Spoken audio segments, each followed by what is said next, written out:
Evening, everybody. It's Friday night. It's about 9 o'clock. It's time for the What's on Joe My TeamStream. How's everybody doing tonight? Oh, yeah. Joe Colton is out tonight. Last minute scratch. Late scratch. She had some kind of Dragon Con costume emergency. So Racktime Rob is with us. And more importantly, joining us, it's Chad Laforce, the creator of Easy Kill 9 on Kickstarter. And we will talk all about that coming up really quickly. But first, enjoy our kick-ass theme song.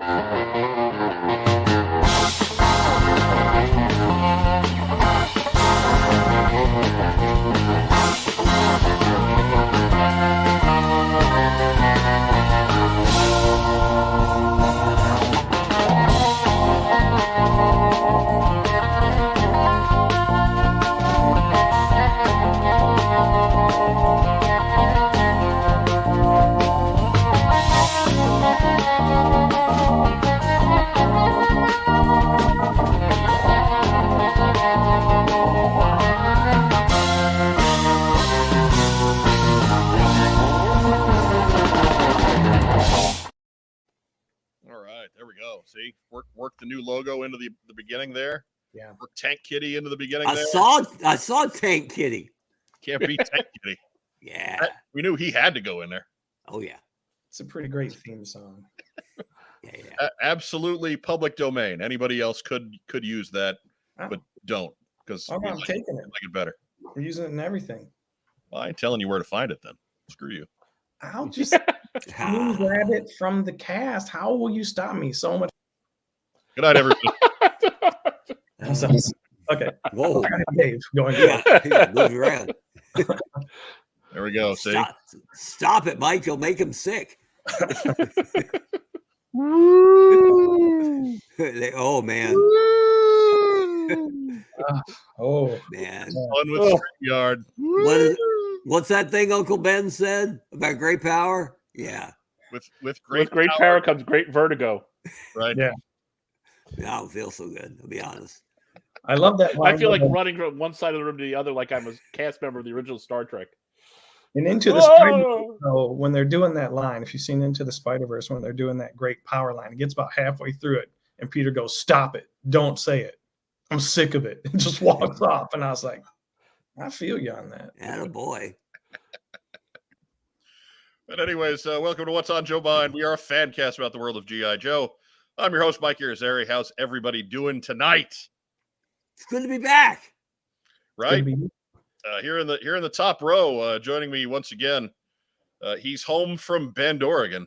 Yeah. Because there wasn't anything to do there for more than about 4 days. Love a Bears! Love Bears! Love Bears!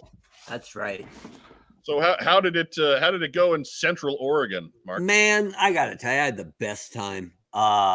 I don't know how many people are old enough to have their 30th high school reunion, but let me tell you, if mine is any par for the course, it is so chill and laid back. Nobody's trying too hard. Nobody's flashing business cards or showing pictures of their kids like all night. So it was a really good time. So I got invited to parties that I wouldn't have been invited to 30 years ago. That was pretty solid. I got to go to the after party afterwards as a designated driver for a buddy of mine, which let him hit it pretty hard and go nuts verbally, which was great. And I don't think I've ever in my life been in a bar parking lot at 2 a.m. just talking and just being idiots and telling old stories. And it was a blast. Also got to see my mom and my brother, a couple of really good friends. One of which has kids like me, but it was just me on the trip. So I had dinner and like a 3-hour conversation. It was just fabulous, right? No kids go, "Mom, I need your dad." Give me solid. So overall, the whole trip, outstanding. I wrote on Facebook, it felt like a week-long hug. So 2 thumbs up, 5 stars for Bend, Oregon. Ultimately, what the fans want to know, Mark. Yeah. Is Blockbuster still open? Oh, yeah. And one of the guys I had lunch with is the son of the owner of Blockbuster, Ken Tischer. So, And Netflix has a new show about the last Blockbuster, which has nothing to do with the real store. So, whatever. Any pub's good pub. What? They're doing a show on Netflix, purely fiction based on Oh, okay. the last Blockbuster store. I thought it was a documentary. So the documentary came out, but now they're doing a show based in the last Blockbuster, and it's got nothing to do with it. It doesn't even look like the last Blockbuster. That's So, kind of a Netflix thing to do. If I'm just pulling back and taking a look. Yeah, I'm hoping that they're going to go She-Hulk with it and make every character in it a pain in the ass, so you don't have to root for anybody. Sweet. Should be good. Yeah. Being pissy already. I'm just saying. You were thinking it. No, I wasn't. No. Now you are. Oh, No. we're enjoying She-Hulk. Really? Yeah. Who's your favorite character? I'm not watching She-Hulk. Yeah. Probably She-Hulk. Yeah. Yeah. Everybody's sarcastic and kind of mean. So great. That's Marvel. That's any Marvel show. I'm so over it, man. We used to have a little bit of fun. I won't rant, but I'm just like, what's the formula here where everyone's just kind of nasty all the time? I don't know. I'm not calling it award-winning television, but I'm not done with it, but I was trying to put my finger on what's bothering me about this show. And then I was like, oh yeah, everybody's kind of just snarky and mean. Cool. Well, it's in a high-power law firm. Yeah. In Los Angeles. As we said, Arnie Becker's not there. As we said before, Joe Colton is a last-minute scratch tonight. So joining us on short notice is Rack Time Rob. Hi. So the kids haven't killed you in week 2, huh? No, they're trying. They're doing their darndest. Just as I have now decided, that most of my time will be spent, in the bathroom. So, as I'm doing 6 bathrooms a day with. Yeah, you faking that irritable bowel syndrome was a stroke of genius. He's just drinking a lot of tea. Yeah. Do you ever argue with a person who is running past you, going, "Gotta go to the bathroom"? Pretty much just go, God bless. When I used to work, management at Penny's, basically, if I carried around a clipboard and would look down at it every once in a while, people left me alone. They thought I was busy. There you go. When really I was just looking to be left alone. Figure out your ways. And of course, our special guest this evening. You know him, I guess, just the last couple of months as the creator of Cadavers from Operation Recall, and again as the creator of his own Kickstarter campaign, which is going on now, called Easy Kill 9. We have Chad Laforce with us. Thank you. Hello, Chad. A sitting ovation. Yeah. Thanks Tell so us much. a little bit about yourself. Yeah, so I'm from Michigan, around the Detroit area. Sorry.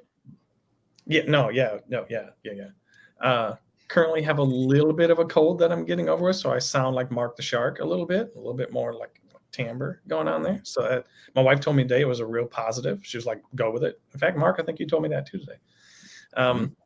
So I've worked in video games. I've worked in instructional design. I've been a university instructor in design. I've been a multimedia producer in sports and a bunch of other things. So kind of art and creative has been my wheelhouse since about 2005, professionally, going on 20 years. Wow.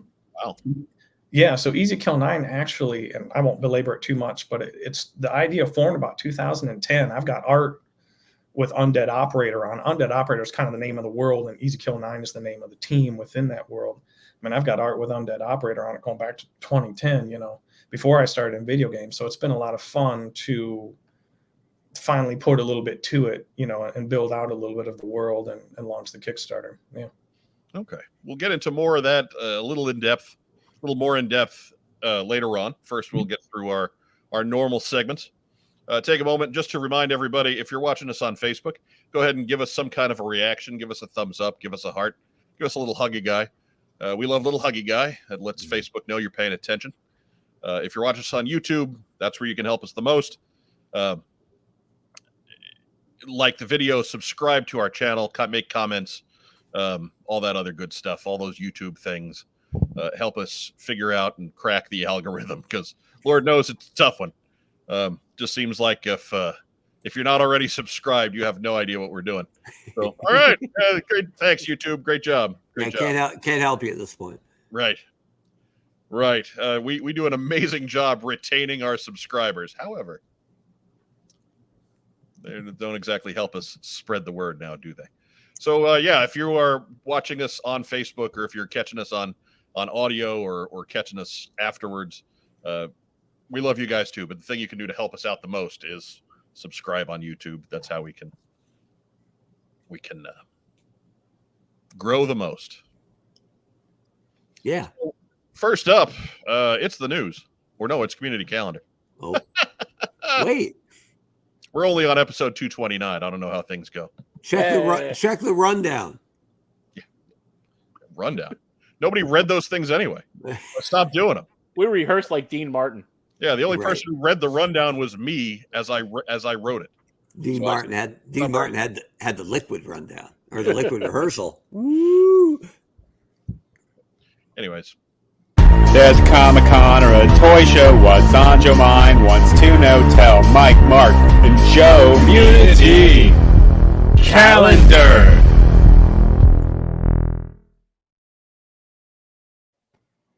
Remember, like the placard says there, if you've got a toy show in your area that you want us to help get the word out, just send us an email, whatsonjoemind@gmail.com. Make sure you send me a link or something, because I'm not doing a lot of homework to do this. I need something self-contained. I need something with a banner I can steal and plaster up so we can talk about it. I'm gonna work hard, but I'm gonna be lazy about working hard. First up, here on the 28th, that is this Sunday, 2 days from today, the Columbus Toy and Game Show. This is a biannual event, twice a year. And this is the summer-fall incarnation.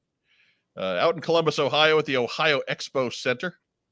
Admission's $10, $14 for early bird. I keep looking around for celebrity guests to be announced, but I haven't found anything on them. So best thing you can do is go to ctspromotions.com and get all that kind of information there. Huge show. So if you're anywhere around Columbus, Ohio, get yourself to this Columbus Toy Show. You will probably find something close to what you're looking for. Also on the 28th, if you're around St. Louis, Missouri, it's another Toy Man show. We've got 7 of those a year. I think this is number 4. $5 general admission from 9 to 3. $12 early bird gets you in an hour early. But cosplayers, artists, guests, and more. Door prizes every hour, including a lifetime pass. And when you run 7 shows a year, that's a pretty good prize, really. Save you $40 anyway, right out of the gate. But that's a Toy Man show. It is a St. Louis institution. So if you're anywhere close to St. Louis, get yourself a Toy Man show this Sunday. Didn't you spend a couple of years in a St. Louis institution? In several St. Louis institutions, mostly Toy Man show. Yeah, fair enough. I have been to many Toy Man shows. It's a lot of stuff. It is like it's like a really clean garage sale. I guess is the best way to put it. There too, there's times where, depending on who sets up, it's like a museum. There's folks there that they'll bust out the tin cars from the 20s and 30s, and it's really a neat time. Yeah, come on, button. Come back. Come back to us, button. There we go. And of course, next weekend is Dragon Con. That's what Joe Colton has skipped out on us for this time. Once again, she's got costume emergencies. She left us for a dragon. But that is next weekend. If you need more information, dragoncon.org has what you're looking for. There's dozens of guests. There's hundreds of performers. There's all kinds of panels, including several on the 40th anniversary of G.I. Joe. So be sure to check out dragoncon.org for information there. This is taking place in Atlanta, Georgia. So there you go. Your chance to meet Mr. and Mrs. Colton, That's right. if you can find them. I mean, Right. And their entire menagerie of, Mhm. like the whole cast of characters that she tells stories about. Yeah. That it's you the, almost, it's the Office live. really, Great. you kind of need a program for it at this point, because there's a lot of them. Mm. We've got Joe Lanta on September 9th through 11th. That is also in Atlanta, Georgia. Special guest Sergeant Slaughter. Check out toylanta.net for more information there. Plenty of tickets still available. One of the great old G.I. Joe shows, big G.I. Joe room. Lots of 12-inch stuff. You're into 12-inch stuff. But the 3 3/4 and modern builds also well represented. So if you're down south, Joe Lanta. That goes without saying. It's rare when we get to shows that are older than this show. Right. There aren't many. But Joe Lanta is one of them.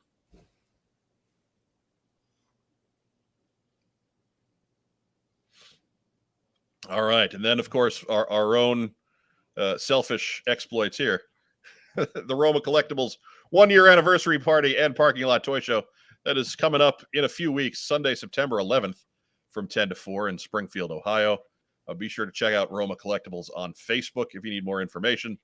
Because I went to the first one last year. It was a good time. Big time. I should make that show sometime. You should. I don't know what the commute is, but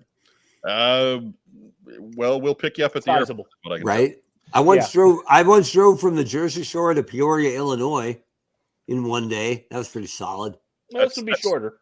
Yeah, that would be less, but Yeah. not a whole lot less. Well, now I'm coming from Rhode Island, so tack on 5 hours for the flight. But you're also going, you're also stopping two states short. So Yeah, that's true. You even get yourself flown into Dayton, Ohio. Yeah, maybe. Maybe. Home of Dan Patrick, I believe.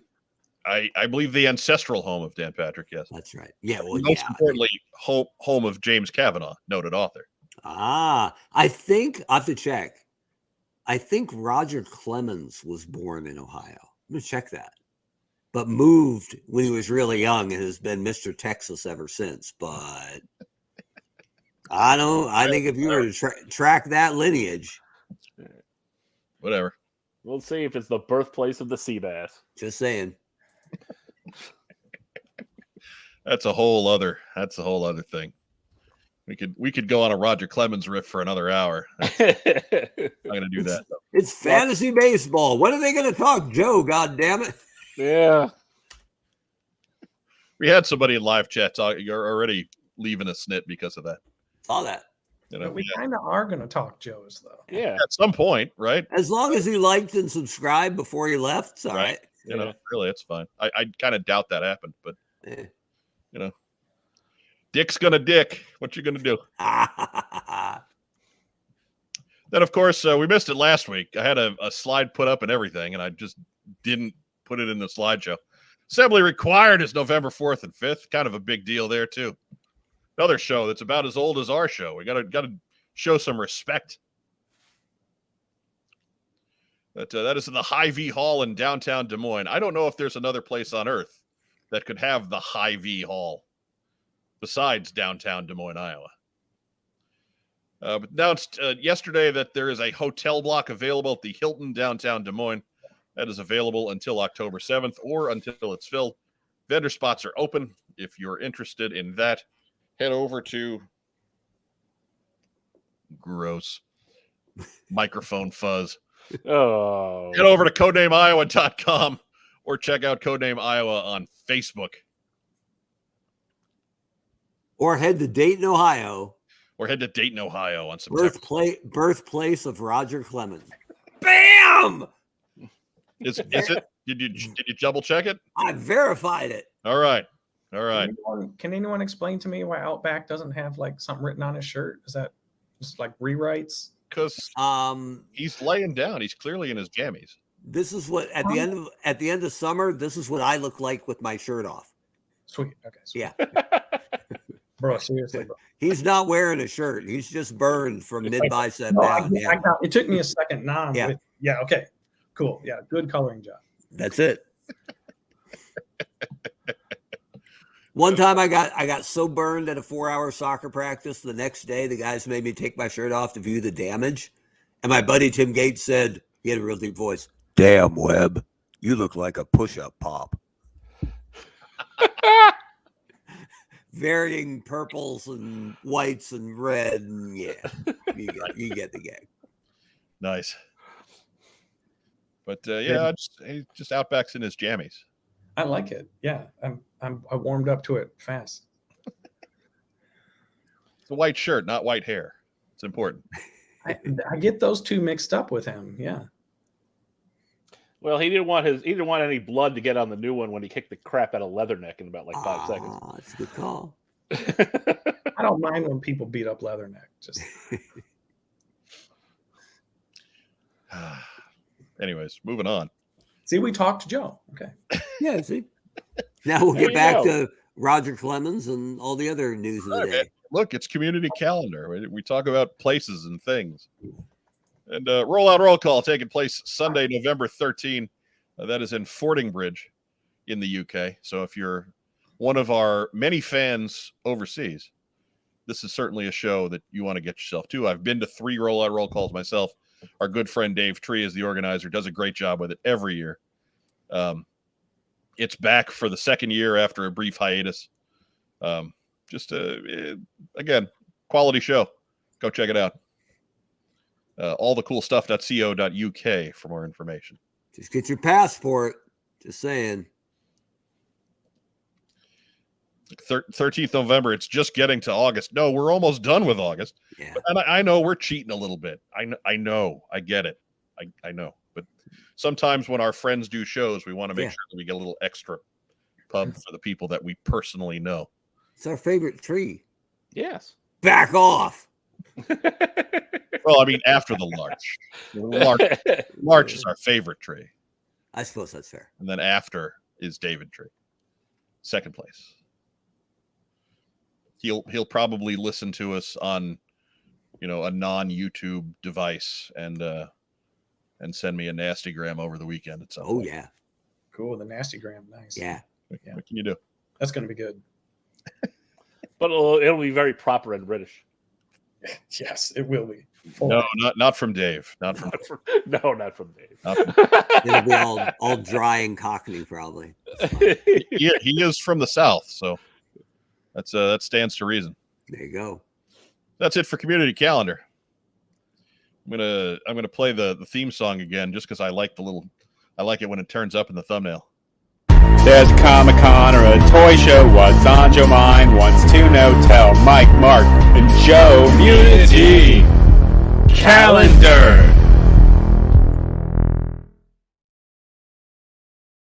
So That's can right. someone tell me what's going on with Joe in that? Well, is that like an enema happening? What is Her foot is stuck in the shoe, and they're trying to get it out of there. Yes, her friend Maggie is trying to get her out of the shoe without removing her foot. Okay, so when you see it for just a second, it looks like something else going on. that's why we use it. That's why we use it. Working. It's You guys are it's working. our version of clickbait. That is Mike starting to get the hang of video editing. That's what that is. Ain't nobody tuning in to see your toes. I'll tell you that much. Well, I mean, they might. Well, be. maybe that guy with cot number 6. Yeah, Ooh. we don't cotton to that crowd too much. Occasionally we do, but not too much. We slightly less than we talk about G.I. Joe. Slightly less. Fair enough. It's like the fruit at the bottom of the yogurt. You're gonna love it. Ugh. Ooh. Not if it's peach. Not if it's peach. I'm all right with the peach. It's the yogurt. It's getting through the yogurt. I gotta stir it up, man. Don't leave it on the bottom. You gotta work it before you eat it. That's probably fair. Pre-blended is the way to go. True. It's garbage yogurt, but it tastes the best. No. Left on the shelf is the way to go. Right. Yogurt is toxic. This is, It's good for digestion. It's got I was some about to say it's Rob and his terrible gut health trying to preach. Yeah. So are many other things are good for digestion too. So Anyways. Oof. Anyways. So anyways, that brings up the news. All right, he's our designated beeper tonight. I'm the backup. I'm the understudy. Yeah. It wasn't half bad. It was working for me. See? Yeah, I mean, Mark knows his gig. I don't miss my cue. He knows what he's responsible for. He hasn't been That's on it. mute to do that once. Nope. I never go on mute. That's why you hear me cough and sneeze all the time. Because I'm keeping it real. That's usually why it goes 2 hours when you're here and an hour and a half when you're not. Yeah, fair enough.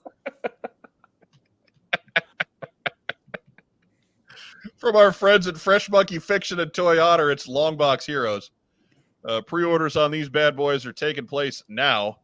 They go for another 9+ days, another week plus a weekend. And they will close down somewhere around, I think it's the 4th. But you can see there are lots of independent company heroes. We've got Madman, we've got the Tick, we've got Carrie Hack from Hack Slash, we've got the Rocketeer, we've got the Goon, Grendel, and Mr. Monster.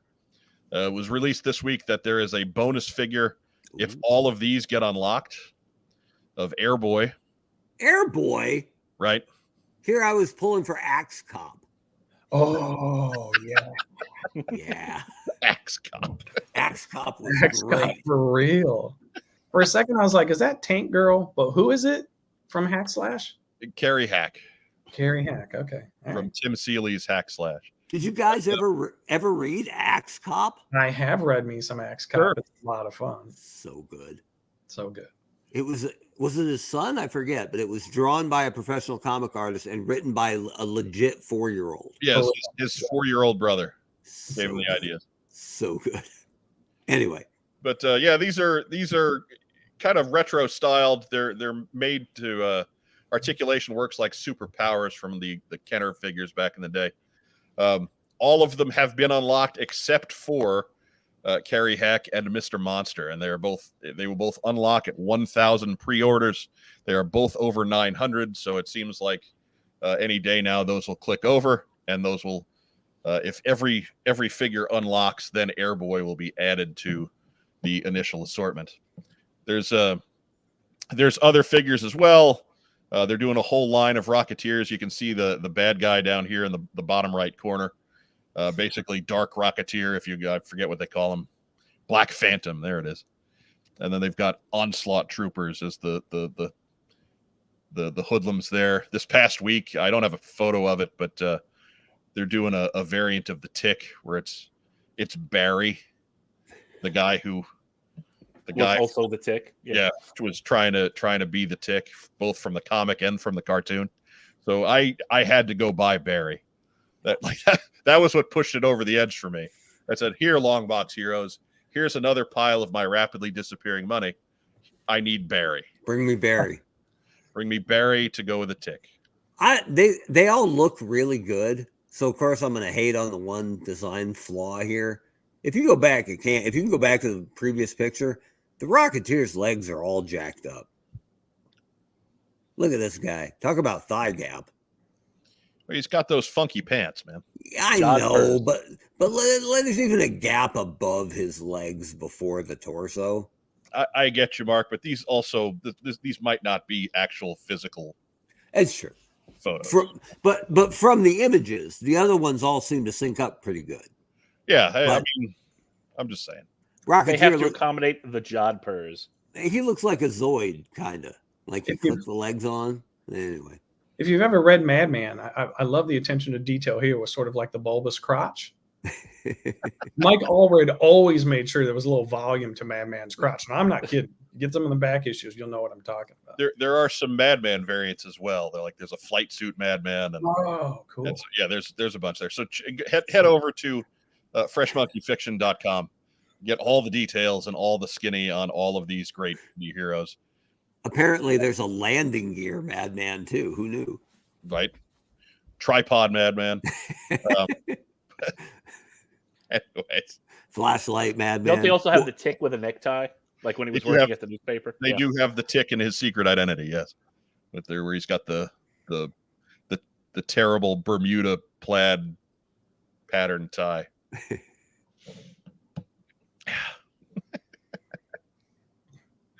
Oh yeah, no, it's fantastic. So support these guys if you got a few bucks, and let's get those unlocked so we can see the whole line of great figures from Toy Otter and Fresh Monkey Fiction. We'll know we'll hear again from Fresh Monkey Fiction very soon. That's called foreshadowing. But yes, as we announced last week, the Callsign Longbow backer kit is open now. If the total funding exceeds $259,000, this tactical adapt trooper that you see in the image will be made available. This figure will not be part of any all-in pledges. Must be pledged separately. Head to longbow.backerkit.com if you want to be a part of this, if you missed the Kickstarter, or if you'd like to add to your existing pledge to make this figure happen. Also, earlier today, Carson's Operation Recall backer kit opened. Yep. And that is operationrecall.backerkit.com. But I can't catch all of these Friday updates with fresh graphics because. And they know, man. They know we're on Friday. Right? Some of us got jobs.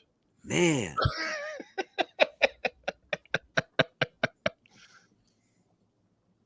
Yeah, Articulated Chad says Fresh Monkey Fiction has been getting all of my money with Eagle Force.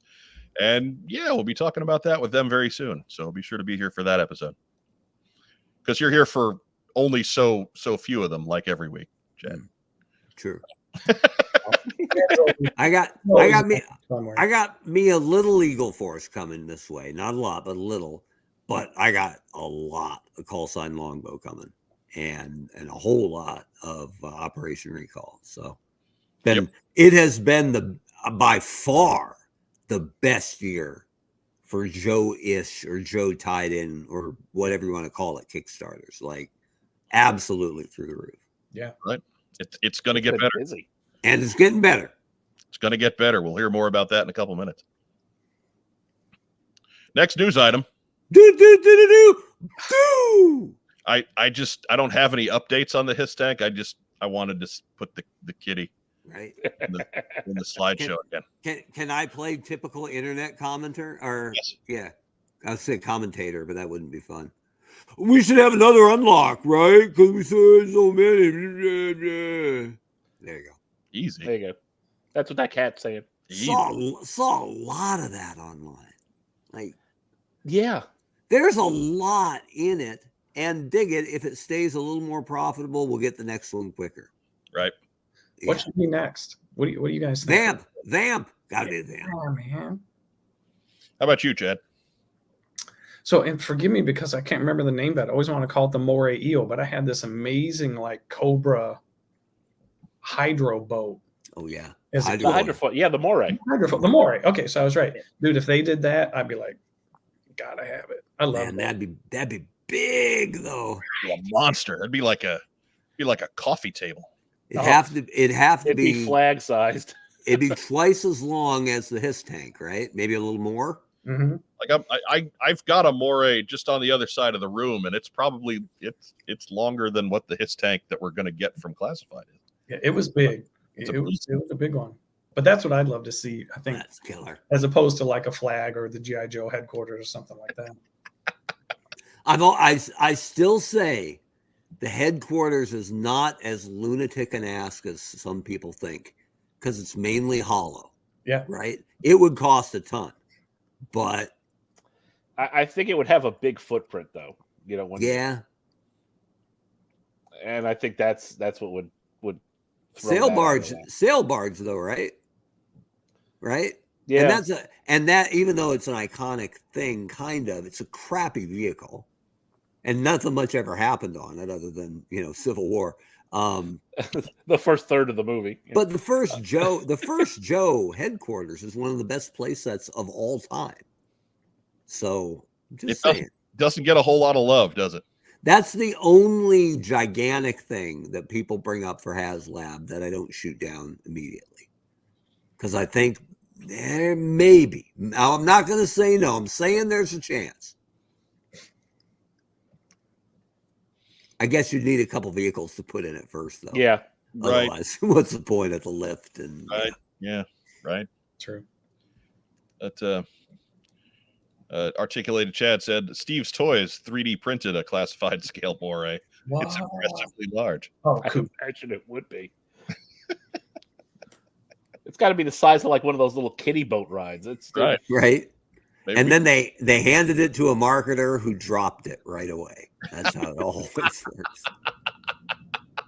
I once saw a marketer take a grayscale home printed at Hasbro classified size or a Black Series size X-wing and show it to, and they handed it to him and he held it real nice.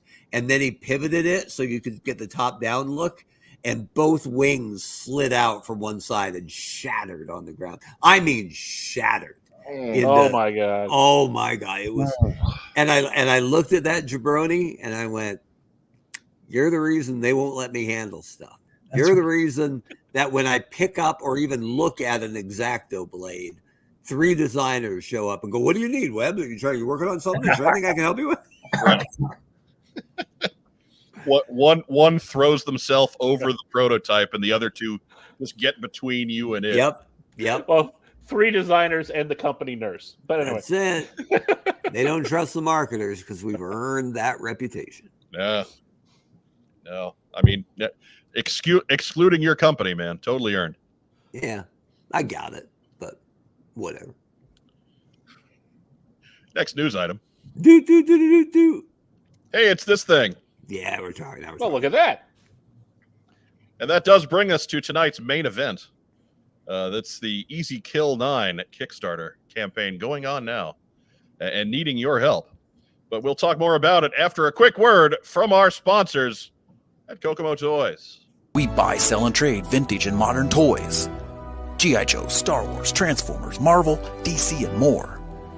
Located in beautiful downtown Kokomo, Indiana, we are open every Wednesday through Saturday from 12 to 5. It's a theme park of nostalgia. Join the thousands of people who have traveled from all over the Midwest for over a decade to buy and sell with us.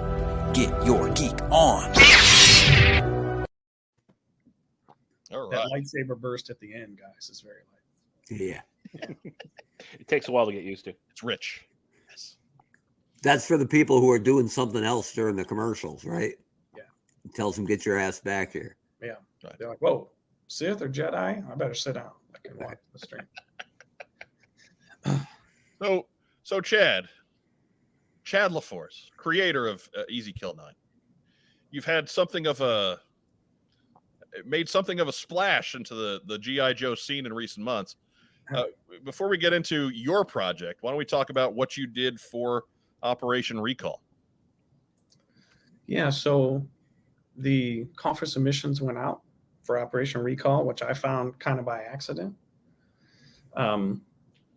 And I just thought, oh, wow, there's something that I wanted to do my whole life. And, thinking about doing my own toy line and stuff for 12 years, let's submit. So you're only allowed to submit 3, which was a bummer. But I understand, that metrics and things. So I got out my drawing pads and made 3 of my undead operators, right? Brand new stuff. And said, maybe they'll like this world, maybe they'll like this lead. But I also made them enough where if you don't like this world where zombies and the undead need to be killed, this also really rocks as like a Joe kind of line, like a military line. So I submitted my 3 concepts and they chose one. They chose Cadaver, which has kind of become I think Carson framed it as kind of like the Crimson Guard of this new line of bad guys that they're working on. So it was cool. It was cool to be chosen. It was very cool to get to rub shoulders with Carson and a little bit with the likes of, Kirk and Mark, who's been working on the Cadaver concept art and stuff like that. Not me. It's not me, though. No, not you, Mark Pennington. So it's been super cool. That was a really positive experience, all around. If you guys weren't part of that campaign, you didn't watch, it was incredibly professionally done. Of course, Carson is a long time operator of amazing Kickstarter campaigns and that kind of stuff. And this was right in his wheelhouse. and having Kirk and everyone else in there, just makes it amazing. So we're at this interesting place with Operation Recall because the BackerKit is just now launched, and they don't even have like all the initial, because you've got to get like so many hundreds of initial people to sign up before it kind of becomes a real thing. So we're still doing that, but it's going to be super interesting over the next 6 to 8 months to watch these concepts that people like myself illustrated and created. Some of the stuff that got chosen there was literally just like a dossier write-up and like a chicken scratch of, I don't really draw. So this is, some people were like, this is what I think. So these things are going to go through some real permutations. I think, if you look at Cadaver, which I submitted that got selected, I have no idea what that figure is going to look like. My name will be on it because I came up with the concept, but it's going to be super interesting. So that was kind of, the ride so far with Operation Recall. I believe my submission was used as the napkin for Kirk Bazigian's coffee. I believe that's what happened with mine. Did you submit? I did submit one, yes. That's very cool. But it was I understand why just right out of the gate they couldn't use it, because I tied it very closely to the G.I. Joe and Action Force mythoses. So yeah, that just right out of the gate. As soon as I heard that didn't work out with doing this with Hasbro, I figured I'm dead in the water. Well, I knew there would be something interesting. I knew I had to walk a fine line because, I've worked on video games as a creative director where they come into and they say, man, this is roughly what we think the world's going to operate like. Now go make it. Tell us what it's called. Tell us the major places. Tell us the major players. And building those mythos, from the ground up is kind of what I've done professionally. But I knew I couldn't go, like you're saying, I knew I couldn't go all in and like really tie my characters in anything too firm. So I just kind of hinted around at it while leaving enough there, like you can run, because I submitted him as a good guy. For me, Cadaver was this like sort of, recon paramilitary opera. A lot of them have like skulls and stuff on their face. If you're playing some of the video games right. of contemporary lore, So to me, he really looked like a good guy. And they immediately said, oh, like there's the Crimson Guard of the bad guy faction, and the skull logo on his face is kind of defined. It's become like the Cobra logo, so to speak, of that particular line. So I was trying to tread that line. So I hear what you're saying, and I really put a lot of thought into stay in the middle. Don't go too far one way or the other. Right. When Hasbro comes back to its senses and hires Mark Webber as head of Boys Toys, I'm holding on to my prediction for when that goes down. Yeah, no, the stock will have to slip further. They'll have to be more interested in making money. Oh. Oh, see, I'm going to start to run smack. You're going to pile on. I like it. I'm just saying. Weber's saucy today. They just can't find my number. I don't know. I don't know what the deal is. But it was great. And just seeing everybody's reactions and just all the stories behind Operation Recall. It's been a great ride, and we're glad that you get to be a part of it from the inside. Thank you. It's extremely cool. Yeah, no complaints at all. It was a lot of fun. Now you talk about how Cadaver was in the world of Easy Kill 9, one of the good guys, and that becomes real easy to see once you check out that campaign, because everybody who's a named human character is a good guy in that world. So talk more about the world of what are you trying to set up with Easy Kill 9? Well, so I don't want to say too much. Believe me, I can say too much, so I'll probably say too much. But there are some surprises here. But the main idea was something that Carson said when he was kind of pitching, taking submissions for, like you would go to 3djoes.com and there was a submissions link. Reading through that page, he said something that really resonated with me. I had conceived, the undead operator world. I hadn't necessarily conceived it as O-ring action figures. I was going to do comic books and maybe animation and some stuff like this. But when I was reading through the submissions page, it said, we're getting a lot of like redux of G.I. Joe stuff. We're not getting like new Joes. And I thought, man, let's do something that's really kind of new.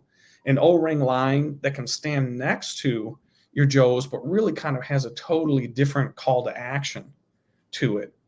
So with Undead Operator and Easy Kill 9, we don't have good guys versus bad guys in the military sense.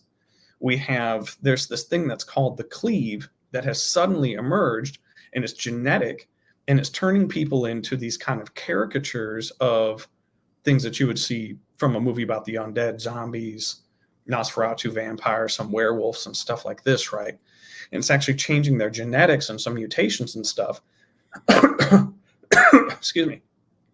And what that has created politically in my story is this really unfortunate thing, because they're still citizens, they still have rights, they're still, many of them, if you will, voters, but they're half out of their mind and they're eating people. And people laugh at that, but I personally think, like, if the way I'm laying out the story, if it happened in contemporary America, we would have a really serious political pickle on our hands, because they're still people. They once were normal citizens.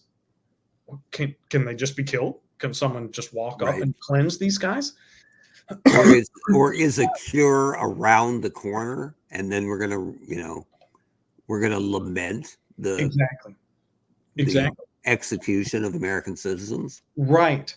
So what we have is you can't call G.I. Joe to solve this problem, because G.I. Joe is government regulated military.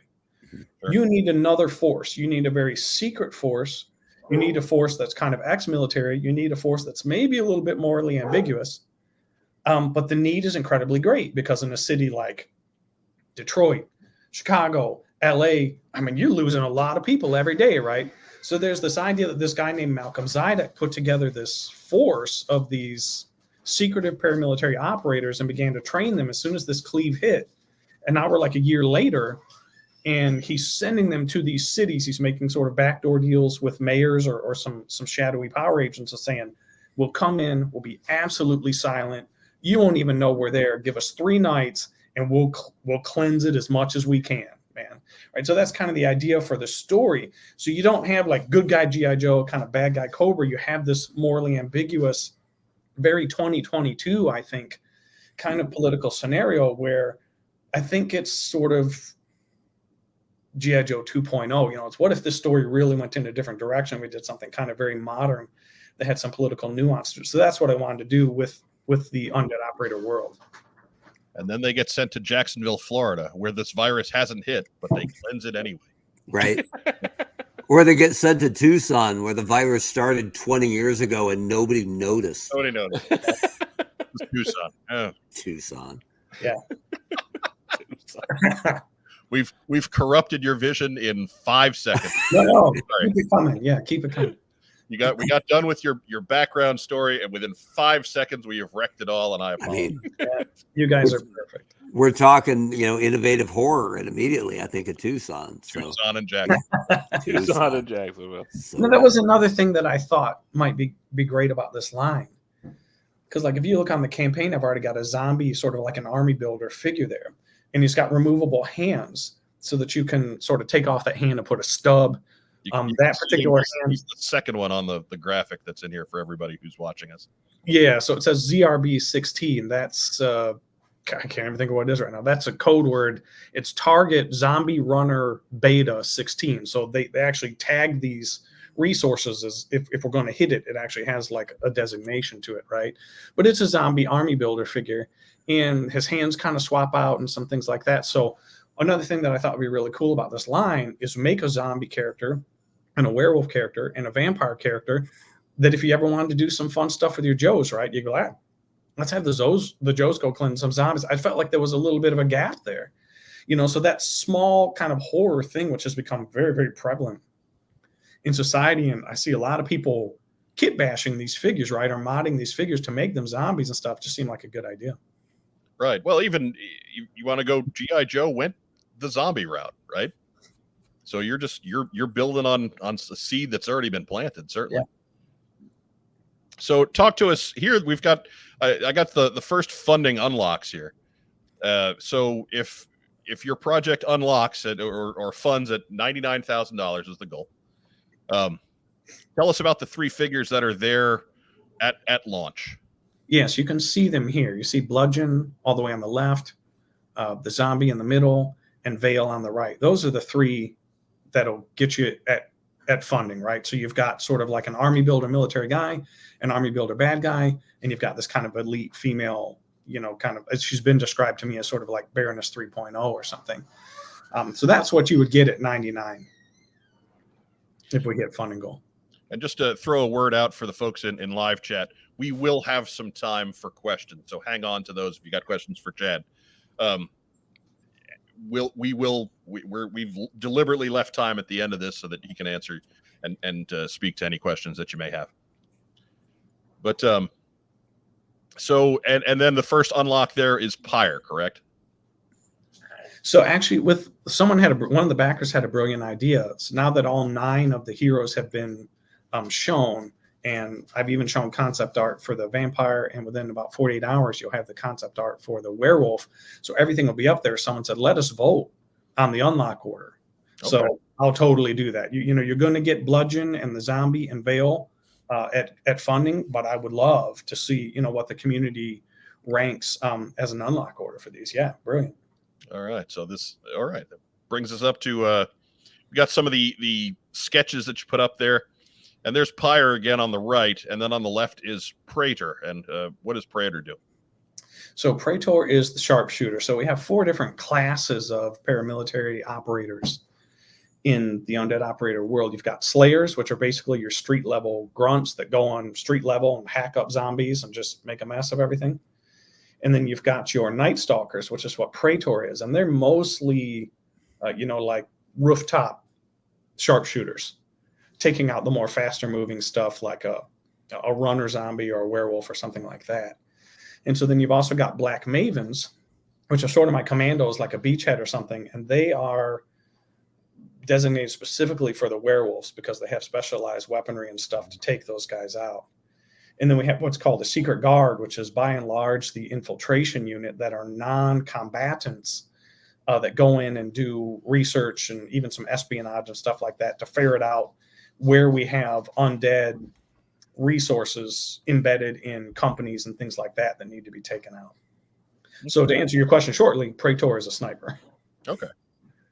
And so which group does Pyre is part of the street level guys as well, correct? Right. So Pyre's a Slayer. He's going to be down there on street level, burning them up.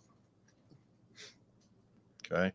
Then we have more of the stretch goals, and I've just got them in other things too. But here's a couple of the other later additions. We've got Caps Lock and we've got 30, and talk about each of them for me. So Caps Lock is the communications officer, but like everyone on the team, he's a super elite specialist. So he also does a lot of kind of boots on the ground, wet works and stuff. Sure. That's just his personality. So he maintains communications, but he also backs a lot of people up.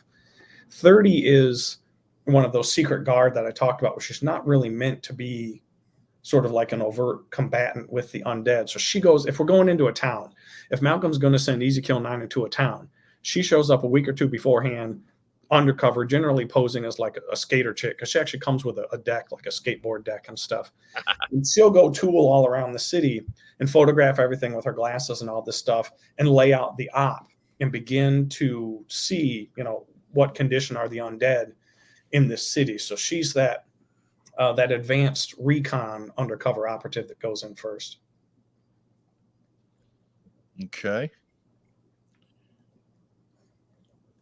I think we missed one. But come on, dude, get it right. Like we've been here so long. Okay. There we go. So Xerxes there, he's deep cover, but he doesn't go in advanced. Or he may be on his own, in the city for a long time before the team goes in. Xerxes' specialty is to actually go into businesses and stuff and pose as an employee or a high-level businessman or something and get into the upper echelon of the company and try to decide if anyone in that business or corporation is sort of in league with any of the undead in the city, right? Because we have zombies, werewolves, vampires, and we have these beings called the Dark Ones. And I haven't revealed at all what they are yet. But it's Xerxes' job to kind of find those guys. Super intelligent. You can't really tell by looking at them that they're undead, etc. And they're sort of the Tomax and Zaymot of the bad guy world, right? Because they're doing all this high level business stuff. Xerxes' job is to go in there and figure that stuff out. And he's also espionage. So he'll put a tapeworm in their computers and all this type of stuff. So he's a cool figure because the hood actually comes off and he's got a strap-on gun vest. But if you get rid of the hood and you get rid of the strap-on gun belt, he's kind of an army builder of himself because he's kind of a nondescript sort of corporate business looking guy that I thought, man, people might really enjoy that figure. You know, if you're getting a cool playset or something, you just want to put sort of like business people running in the background from the bomb or whatever. It seemed like a really cool idea. And Hansel and Gretel, that's our canine unit, obviously. So they're going to be on the ground there. Particularly, I think I have her framed as a Black Maven because with the canine, obviously, it makes a little bit of sense for her to be figuring out what's going on with the werewolves and setting up how to do the op against them and stuff like that. And so what's up with Hansel there? Is that a paint job or is there something wrong with him? So Gretel, even though it's a German name, right? Sort of like, you know, the Hansel and Gretel, the old fairy tale thing. Sure. She's really based on a sort of Day of the Dead skull candy kind of motif. And what I found was that they always involve their dogs in the Day of the Dead and they'll paint them up and paint like a skull on their face. And I thought that was amazing when I was researching her as a character. So yeah, she's painted them up for the op, like, hey, let's get out there and you know, get some stuff done. She's got her cool mask with her little skull on it and stuff, and she paints them up. All right. I think it'd be a really fun figure to produce, you know, this sort of like Mexican, you know, shepherd dog painted up like a skeleton. It was a cool idea. Yeah, it looks great. Thanks.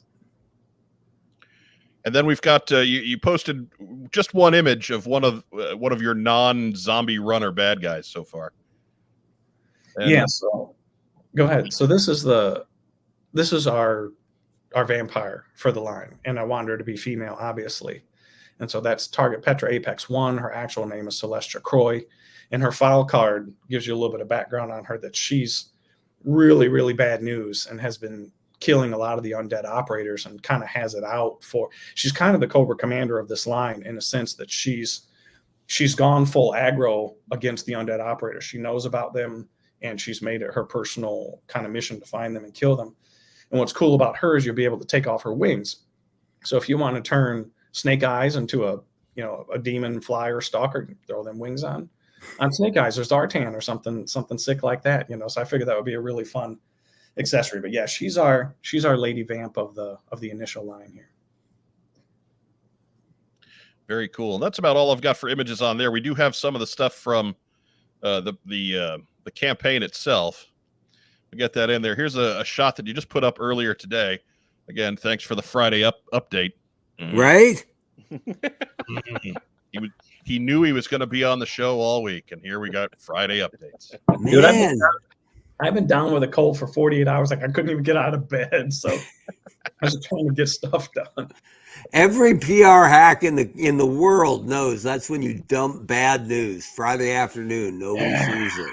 I'm just saying. So, anyways, we've got all 10 of the I guess we'll call them wave 1. Yeah, we're just missing the vampire and the werewolf still to come, but that's 10 of the 12, and it's the whole easy kill 9 team plus the one bad guy. Yeah. Do you have a favorite out of your creations, or is that going too far? Not at all. I like Pyre quite a bit, and so it seems so does everyone else, and I like Veil quite a bit, but they're all pretty special to me. You know, 30 Bludgeon. There's none of them that I don't like quite a bit. I've been really happy with how the line has come out. You know, for me, like, obviously I'm making this, but I would get every one of these. You know, this is really kind of right up my alley. It plays to the strengths of a lot of the Joes that I liked as a kid, you know, Snake Eyes and Beachhead and some of those guys that were really masked. You know, one thing that I'm trying to do here with the line is, aside from Xerxes, you don't really see much of anybody's face. Because I always love the idea of you more kind of imagining who it was under the hood, you know, than sort of seeing the full. And you say, well, with Xerxes, like if you lift off his head, you see his full face. But the file card basically says you're not really seeing Xerxes. You're seeing a dude with a face, but he's kind of like a master of disguise kind of guy, and that's not what he really looks like, even when he's sort of posing as random businessman type of thing. Right. But I really wanted to keep that there, where there was a real air of mystery and and a real secretive element to these guys, so you can kind of make them what you want them to be. So if my question is, and it's been since I first you sent me this link before you even went live. Vale has the removable helmet, and on that mask that she's got X's over her eyes. Yeah. So what's up there? Is that just a design thing, or is she visually impaired, or what's up? So according to her file card, she's born blind and somehow became one of the greatest marksmen on planet Earth. And people can't figure out how she does it. It's a bit of a mystery, because she's literally born blind, but without any image enhancing software or anything going into the ears or the brain, she basically never misses. And over time, I'll unveil in the story a little bit about, see, I said unveil, what some of that stuff is. But the mask that she wears, you can put it on the front of her. You can also take it off and stick it on the back, so it comes up kind of like horns off the back of her head. But she has the axis kind of across her eyes. Again, a lot of the figures here have a little bit of a death motif, right? Sort of like death to the undead type of thing. So I like that sort of like, X's over the eyes, like, a dead body type of thing. Just didn't tape any pennies on there, huh? I'll get to that. Well, that's a rewrite. Right. That's for wave 2 after the sculpting budget goes up. Correct. Mark Weber, you have any questions? I'm a big fan of Caps Lock. I think he's my favorite. Was that, I see it as a kind of sly Punisher homage. Was that at all in the brain, or? So probably subconsciously, because to tell on myself a bit, Mike Zeck's Punisher work from the mid to late 80s had a huge impact on me. And of course, he did a lot of really brilliant Joe covers too. And I just loved the Punisher as a kid. So for Caps Lock, I definitely wanted one of these characters to be rocking that sort of Easy Kill 9 skull on the chest. He's boisterous enough that he seemed like he was the one to do it on. Yeah, and I like it because it feels like a bit of an homage, but not too much, right? He isn't your ultimate ass kicking guy. He isn't dripping with weapons. He's a communications guy, and if that's a wink, I think it's a good one.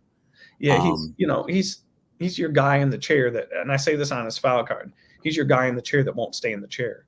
Right. That's really him. Like, I'm gonna go do something. Yeah.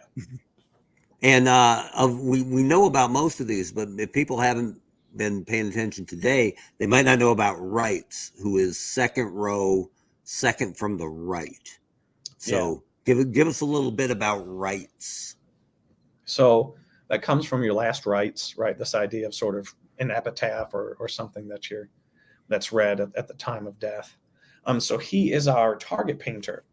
I loved in the movie Black Hawk Down that they had laser rifles that they were lighting up targets with, and then the Black Hawks would come in and take out whatever they had painted. I've always just been so enamored with that use of technology in the military. So Wrights is that. He's the sci-fi or the Flash, of the Joes, but with a little bit of a more modern apparatus. Because if you've got these snipers up on roofs taking out various targets, you need a guy. A sniper will basically sort of dig in, right, and be up in their nest, and that's where they are all night for the op. You need a guy that can kind of scrabble across the roofs and across terraces and deal with the communications guys. Hey, where's another bad guy? Where's another bogey? And then he'll light them up with the laser painter, and then the sniper can take out that asset. His gun also does double as like a lethal laser weapon. He can actually, also shoot with it and stuff like that. But that's his role on the team, be sort of a mobile sniper and a target painter. And you can just see that working in a comic or on film somewhere, because he's the first guy to alert a villain that they're basically in trouble, right? You could see that scene writing itself. You see the movies all the time where somebody sees the red dot on them and goes, "Oh no, I'm in trouble." But if that happens to be a zombie or werewolf or vampire, it's not too hard to trace the beam back. So I like the fact that he's capable, right? Yeah. He's not just pointing you guys do the damage, but he can take care of himself as well. Yeah, we don't have any lifelines in Easy Kill 9. I mean, this is like you are out to absolutely destroy as many, undead as you can on these ops. So everyone, even the communications guy, is hyper lethal. Mm-hmm. Well, I kind of like the idea of no medic, right? Like it raises the stakes a little bit. Yeah. Rack time, Rob. What you got?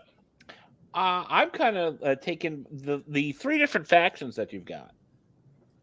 I know you said the Slayers are kind of your street level cleaners, taking out zombie hordes, and the Night Stalker, Black Mavens. Okay, Black Mavens are the ones are going after the werewolves. What have you got going after the vampires? So the vampires are basically the targets of the Night Stalkers with those long range scopes and things, because some of the vampires are flyers, right? So you're not going to try to deal with them at ground level, and you probably want to take them out from a distance. You don't want to be in the same alley or the same rooftop as a vampire. So what they like to do is find some of these vamps at a party or a rave or something where they're waiting for people to get toked up and messed up so they can do vampire stuff and just snipe them, from 3 blocks away type of thing. So so the Night Stalkers are really the vampire specialists. Chad, there's a lot of different mythology about all three, right? Vampires and zombies and werewolves. And there's no right or wrong way to tell that story about how you can damage them or how you can weaken them or how you can kill them. Yeah. Will that be, or is that firmly understood in the Easy Kill 9 universe? I'll get into it when the comic comes out. That basically, it's like The Walking Dead. You don't need to stake through the heart to kill one of these vampires. You don't need a silver bullet to kill a werewolf, although Vale does have a gun that only has silver bullets just because she loved the irony of it. Basically, if you put a bullet through one of these things' heads, it dies. But there are nuances and things that will come up over the course of time, because this is 10 years of this stuff in my brain and me hashing through it. So I will get into, some of the mythology of it, but the truth of where we're at coming at an entry point to this undead operator world is basically these are genetic mutations. Okay. Or at least that's what it seems like, Not a supernatural alteration. Right. This is very much, something really went wrong with the DNA here, and now you're exhibiting these almost paranormal features. Who caused this? Where this come from? And there's this whole espionage thing that will play out. Cool. Thanks. And just as a reminder to everybody in the live chat, this is the time for your questions. If you've got any questions you want to ask Chad about this world and this campaign, anything along those lines, this is the time we've got for you. Joel McMullen with the Blast from the Past award. Is 30 based on the Gary Godso CoilCon figure? Several years ago for CoilCon, we did up a mock figure of our former co-host Gary Godso in a Colts jersey, and so it looks kind of like 30's jersey. Then the answer is of course. 30 is absolutely Gary's alter ego. But if you have the choice, I would go for the Godso figure, because that's one of one, right? It's one of 3 or 4. Ooh. There are not many. There are not. Well, I would want him in on card. So again, 3 or 4. But anyways, so Chad, as far as stepping out of the story for a second, who's doing the actual physical designs of the figures for you? So we've got a great team already, in that we have Rodney Green from Quick Kicks Dojo, who worked on, is it Eagle Force? No, I'm getting that wrong, aren't I? I'm sorry. The names just suddenly escaped me as I started talking about him. But he's been on several recent Kickstarters where he was a contract modeler for those lines. And I want it because for me, nothing can go wrong here, right? If I'm going to helm this, I'm approaching it like back when I was in video games and such, that this needs to be the best action figures you've ever bought from an O-ring standpoint, right? So Rodney really knows what he's doing. He built a custom buck We're going to use it across the guys. We'll build a second buck for the females, obviously. But Bludgeon is well underway. His head and torso and part of the arms and legs are already done. So literally any day, I'm going to be able to post a 3D printed, unpainted Bludgeon, and then it will go immediately to Matt LaCroix, who you may know from Operation Recall, and once again several other. And he's got LaCroix's toys. He's got a beautiful page on Facebook. You can see all his amazing paints. So once Rodney's done with the model, we'll print it. That will go to LaCroix and get a wonderful paint master up. And then, of course, I'll be showing that all across the campaign. So super excited for that. Every day as I'm getting the renders in, I'm just like, yeah, that's going to be a nice figure. So it's me and those two guys to begin with.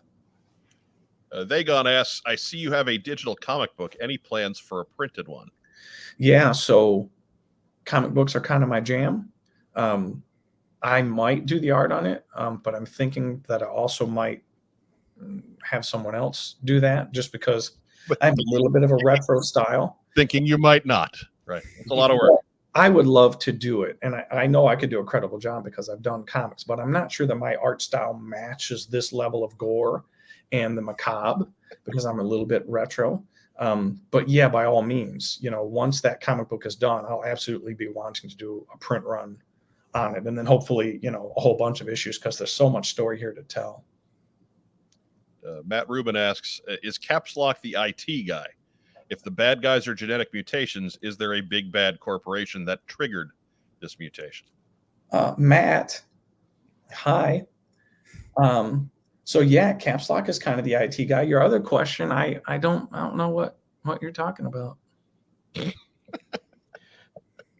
It's the Elmer's Corporation. These are all the kids who ate glue as a kid. Right? We definitely have a problem with some corporate dark ones, and quite possibly this may all be tied into them, the timeliness of this mutation stuff. But I don't know. Yeah, who knows about these things? Articulated Chad asks, how awesome is it to have the name Chad? Let me tell you, Articulated Chad, I've had it for 47 plus years. It served me awesomely every day of those, except in the George Bush election when you had those hanging chads. That was kind of a dark year. November of 2000. Right. Every Karen in the world sympathizes with you. Yeah, for real. But Danjamin asks, can 30 get a 30-30? Oh. Yeah, why not? What's the Sure. 30? Yeah, I have no idea. It's not Aaron Hicks, I'll tell you that much. Mark sounds like he's in interview mode. Well, hey man, it's funny how that works during an interview. But radio background, baby. Dusting off that Arizona State education. Yes, sir. Arizona State, isn't that like going to the after party? They make fun of it on Simpsons like every 8 years. There's an ASU joke, and I'm like, come on! I mean, the reputation of being a party school is there, Mark. You can't deny. Yeah, that's right. It matches with the couple times that American Dad's gone after Bend, Oregon. If it's 120 degrees out and you want to stay in and drink, I can't really blame you. No, there's a lot. That's a solid line of reasoning, frankly. Yeah. Anybody out there? Might come at me, bro. Moment. Anybody want to take a shot at ASU? We got Pat Tillman. What have you got? I mean, you also got a number of awards from Playboy magazine as Party School of the Year. That's right. So, and Hugh knows what he's talking about. Yeah, Hugh don't lie. Hefner's Party Schools. That's it. Party schools. I want to say you haven't thrown it up on screen, but they gone said looking good for 47, and I'm like, I got you. Right? I got you. Right? He hasn't told me I look good for 47. He's just even when my ring light was working and all this was gloriously lit up like an hour ago. Shut up. Yeah. True. Matt Rubin says, are there any plans for accessory packs? You said the wings for the Lady Vampire could be put on a vintage figure. Will there be more accessories like that? Yeah, absolutely. Because, with zombies, werewolves, vampires, I mean, what a beautiful sort of like menagerie to do all kinds of, snap on and snap in the back peg kind of accessory. I mean, the wings alone, you could have 8 of those and all of them be glorious. So for sure. So now that I've got the 9 members of the team up there, there's a lot of accessory work that has to be done. You can look forward to some updates over the next few weeks that are like accessory crazy, as I'm really showing you what each of these different operators will come with and some of that stuff, because I'm all about the accessories. But packs, yeah, totally.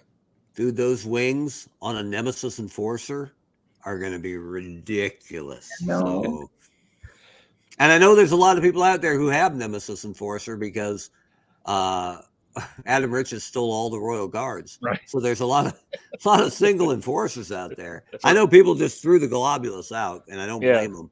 But Beta Ray Bob asks, will these figures have the screws in the back and thighs so they can be disassembled and part swapped? So what he's asking is construction like G.I. Joe's. Indeed. Yep. Got the O-ring and the T-hook and all that other good stuff. Yep. Facts. These are my favorite figures of all time. My vintage O-ring G.I. Joes. Like, I'm not even doing rubber hands. And I know some people are like, oh my gosh, like, what if the thumbs fall off? My problem with it is, if you put an accessory in a weak wrist, it's going to flop downward. So I'm not super opposed to it, especially if that wrist moves, because a lot of the O-rings right now, like, you got rubber hands and you've got this mobile wrist. If that joint becomes loose, your figure's never going to hold anything ever again. So mine are even going to be the firm hands. We're using new plastic, right? So there's way less chance of those thumbs breaking off and stuff. But I don't even think we're going to go with the swivel wrist. I'm still looking into it, because if it's not a danger of that losing its firmness, then I'm all for it. But I have to know that that's going to be a fact, because one thing that would super annoy me is for this new innovation of these like swivel wrist end up being a real downer, as now your figure just can't hold anything properly. where would you say Easy Kill 9 falls on a ranking of thick in the crotch bro to beachhead? Yeah, it's going to be pretty thick on the crotch, bro. Yeah, we don't want any broken, shall I say, appendages. Joel McMullen knows what I'm talking about. Yeah. Apparently, there are only 51 beachheads with intact crotches in the United States. In the world, yeah. I have 50 of them.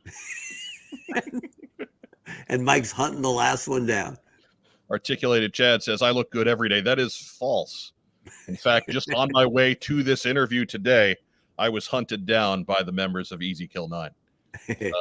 Thankfully, I had my driver's license and I was good. Yeah, I'm sorry about that. It's all right. They were like, hey, sir, you're awfully thick in the crotch. No, they didn't. And you said, absolutely, bro. You got it, bro. That's right, bro. We thick in the crotch, bro. Move along, bro. Have a good day, bro. I gotta get that banner off of there. Otherwise, we're gonna keep doing the bad Russian accent. Okay. It's a Pavlovian response to it. Right. There's no way around it. But Doug Dello has 2 of those beachheads, and No, not for long, Doug. to find them. Then he's got one extra that he can send to Mike free of charge. So let's go ahead and move into what we got in. We'll leave the table open if some more questions pop up. Oh wait, Joel's got a real quick one. Are these going to be made in the same factory as Operation Recall and Callsign Longbow? So I have a factory lined up right now that's very good, that I'm happy with, but I'm not going to pigeonhole it in. So at this time, I'm on pretty good terms with Carson. I'm on pretty good terms with Ben from Skull. Oh gosh, why are all the names leaving me? Skeletron. And those relationships may bear fruit where they say, hey, talk to this factory also, because I definitely want to scope out at least 2, hopefully 3 factories. And there's lots of time. Once you have the campaign done, again, I've got a factory set. They've sent me samples of the work. I'm very happy with it. Our back and forth have been good, but I don't want to lock in a factory yet, because it's about balancing the top quality with appropriate pricing and stuff like that. So I cannot answer that question with a definitive just yet. Okay. And so just so again, not to be negative, not to call bad attention, but we do owe it to folks out there to know what we're up against here. Currently, the campaign, again, the goal is $99,000. We're only at $7,349. We're doing our part for the PR department here, but it's up to you guys. If you've got a few bucks left over, I know we're coming out of a rough stretch, money wise, with all of the HISS tanks and the recalls and the longbows and everything else going on. But if you find a few dollars to put together for this, make sure that you're spreading the word more than anything else. Because there are people out there that are interested in this sort of thing, and they're not necessarily tuned into us tonight, hard as that may be to believe. What? But, right? So, some folks catch us on the second day. Who knows? Man. But it is really important for you to get out and spread either this video or the link to the campaign or what have you, because we really need we got a lot of ground to cover in a short amount of time in order to get this one done. But where was it? There was a good one here. Matt Rubin again. You have a great world built. Will there be room for vehicles?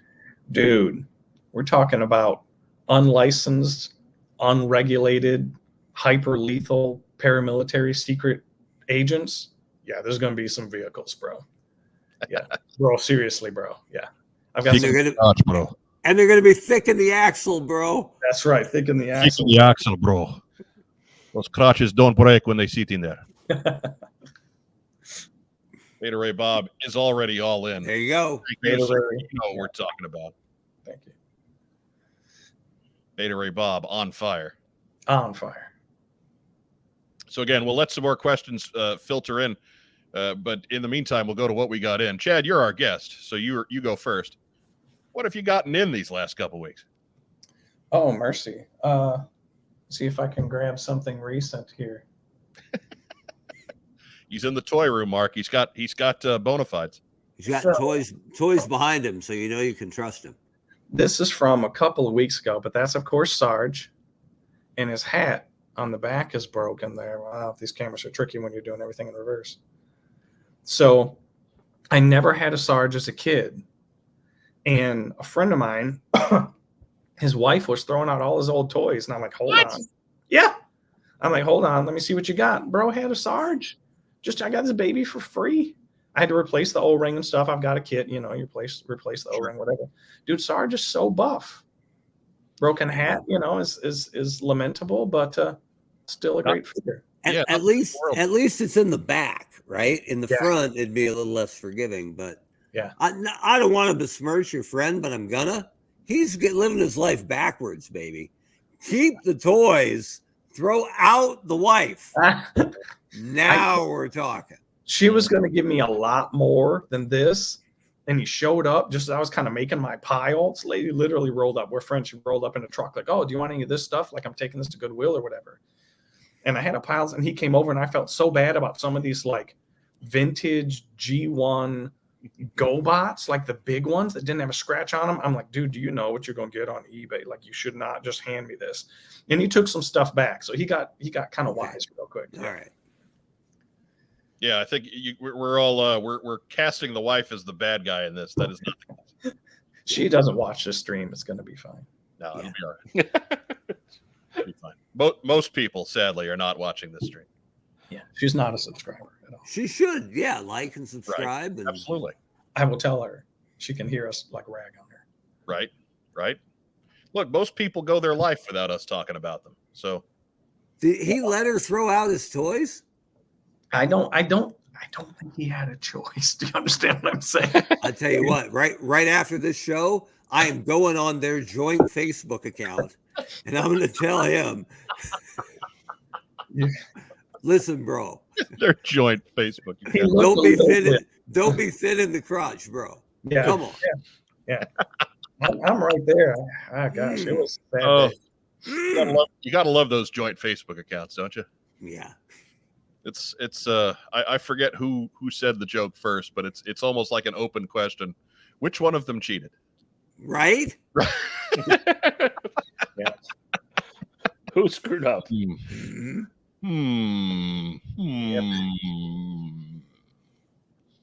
Yeah, I don't get many messages from Matt and Beverly Thompson. Hey, what you doing? I don't get those. Beverly. Good pull on a blind call there, Mark. Good pull. Right? Beverly. There we go. Rack time, Rob. What have you got? Nothing Joe related, but I got a shiny new Darth Vader. There you go. Ooh, yeah. He's tall.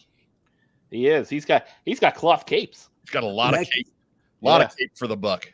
A lot of cape. Double cape, right? He's got the kilt cape in the back. Yeah. Yeah, and it's cloth like on the sides, on the figure there too. It's not sculpted on. So, Is that based on any certain bit of it? Is that like the Obi-Wan Kenobi Darth Vader? It's the Obi-Wan Vader. Yeah. All right. Which is pretty classic, Star Wars Vader. So I've done that back in the early 2000s. My girlfriend at the time told me I had to get rid of a lot of my Beast Wars toys. She moved to another state a month later. Come on, Matt Rubin. Now, I'm going to crawfish here because I hated Beast Wars. Oh, so depending on the hotness of the girlfriend, I might have let Optimus Primal run off into the jungle. Just saying. I'm G1 Transformers only. I did not enjoy the Beast Wars. That's what I'm talking about. I think Aaron Archer said, when I told him I didn't care for Beast Wars, he said, I know the animation doesn't hold up, and some people can't handle Truck Not Monkey. Yeah. But if you actually watch the show, it's the best writing ever done for Transformers. Okay, fair enough. So from his lips to our ears, I guess. Yeah, I'll back him up on that. I haven't seen the whole thing, but like the animation is choppy enough, especially now. Like it's not getting any better as time goes on. And it was revolutionary at the time. Even then, I remember it kind of took me out of it. Yeah. Like, it wasn't good enough to be even. And let's keep in mind the cell drawn ones from Sunbow on the Transformers end. They were no prize pigs, right? That was a messy series. But even then, the just Beast Wars was so choppy and so stilted. It was really not fun to watch. Mm-hmm. So even though they were telling good stories, and occasionally I'd sit through one, it was like most of the time it didn't hold me because the animation was just really crummy. I just remember it popping on while I was in college, and I wasn't expecting it. And I'm like, "Oh, Transformers are back! He's a monkey." Done. Technically, he's an ape. Yeah, whatever. Matt Rubin says it wasn't worth it. Yeah, we know. I happen to enjoy all Transformers, so it was rough, but oh well. Dude, you said it yourself. It was your girlfriend. Okay, so no, it wasn't worth it. You can find other girlfriends. If it's your wife, if it's somebody you've made a commitment to, okay, we have an argument there. But she should love you for who you are. Right. But I back away. Girlfriend, get out of here. Hit the bricks, honey. Get to step. As any environmentalist will tell you, plastic is forever. Yeah. I'm fortunate because I think my wife has a bigger toy addiction than I do. Like you should. Right. Now we're talking.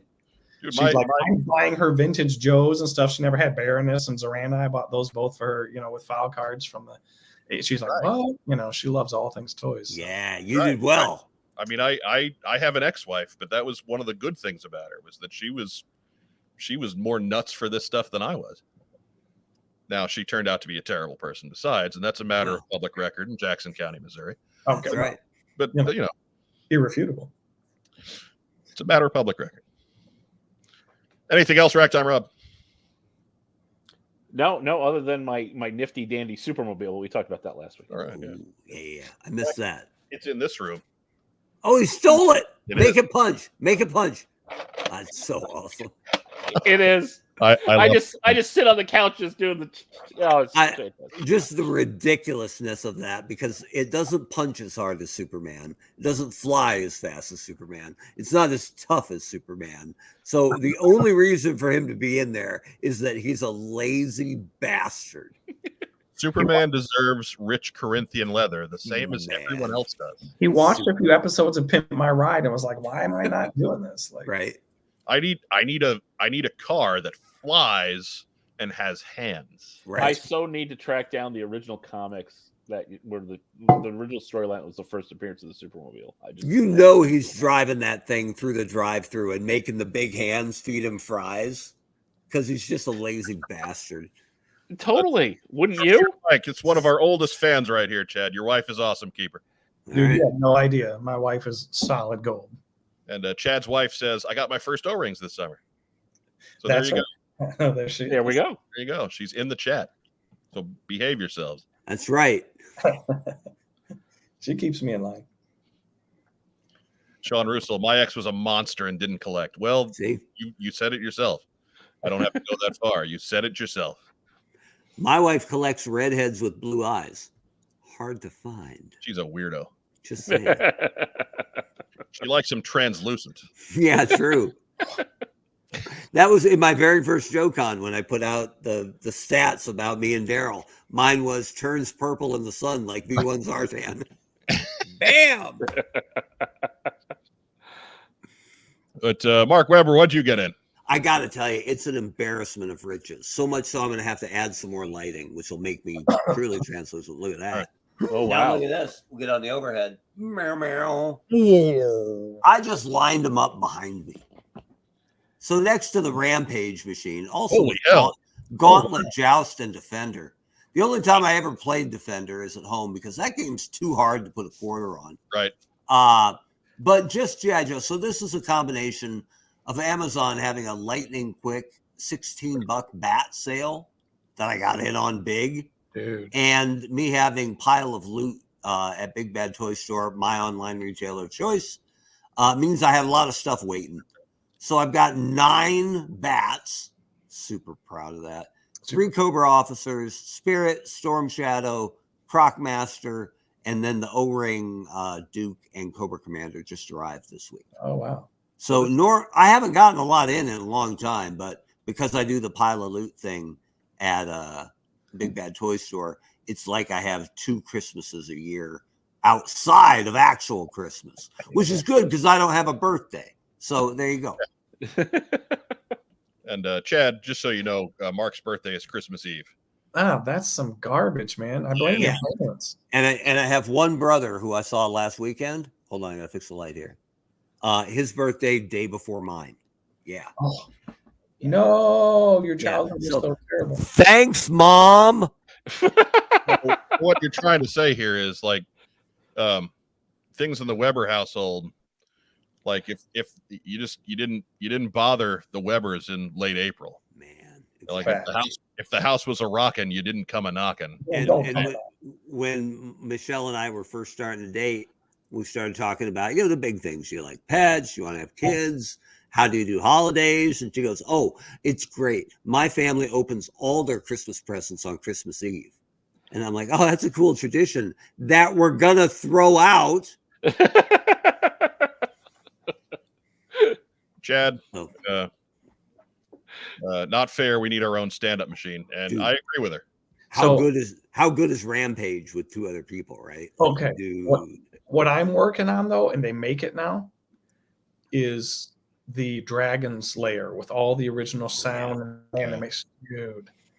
Dirk Daring, if this is what I need. Yeah. I got my brother a mini one of those. It's like 18 inches tall for Christmas 2 years ago. Yeah. And he played the hell out of it. Come on, dude. Yeah. Yep. Yeah, Hans Chow says, my wife accepts me in my hobbies. I cannot put a price on the reality checks that she gives. This hobby can lead to some horrendous mental gymnastics, and she is indeed the voice of reason. Well, absolutely. Gotta tell I'm you. in trouble because my wife gives no reality check. She's like, buy it. Voice of reason is underpaid and undervalued. Let me tell you. Oh, why? There we go. Finally. Oh, StreamYard so buggy tonight. So buggy. So what did I get in this week? Yeah. I got a milestone this week. Number 50. Oh, yeah. Number 50. Isn't that XL Roman wise? That Yes. He is XL Yeah. V10. And so we'll get the big screen there. Yeah. And he is reasonably thick in the crotch. Thick in the crotch. Bro. How's the paint? Good, actually. It's funny with this one. The figure's really good. It's the gear that kind of sucks. He's got his ammo pack, but it's kind of chewed on. Dog or kid? Not chewed on. It was well played with. All right. It's not actually chewed. It used to be a kid's toy, and then it became an adult's toy. So, and the little nub on the backpack's beat up. So, like, his gear is worse than the figure. The figure's great, and it's the gear that's kind of a back. But it's okay. I like him to have a little character. I like him to be a little different from one another. Actually, quick correction. 50 is just L. Oh, okay. What's that? Right. Yeah, which is why Super Bowl 50 they actually used the number 50. What's XL then? XL's 40. 40. Yeah. Okay. Yeah. All right. Fine. 40. Fine. Hey, my beachhead when I was a kid, he was in the basement somewhere. I always had the ammo pouch over is the nub the crossbow tip? It is. I always had it over that and then pulled down like under the backpack. Now, see what I do here. I hook it over the grappling hook thing on the side, and it just drapes fairly naturally over the width of the backpack itself. And it doesn't pretty well, and it doesn't stretch it. So right. All right.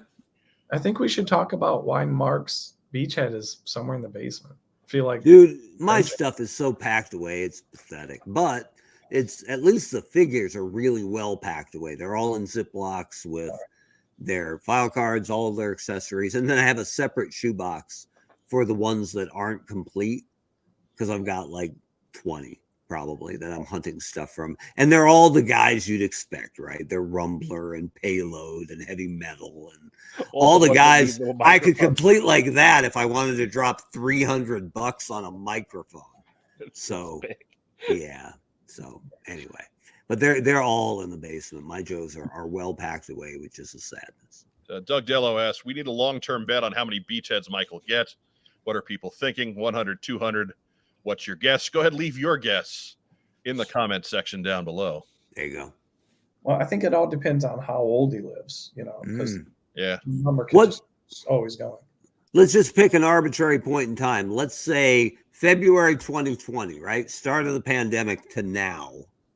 What's the approximate bump in the beachhead population in your house? I can give you that exact number.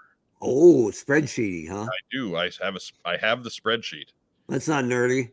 No.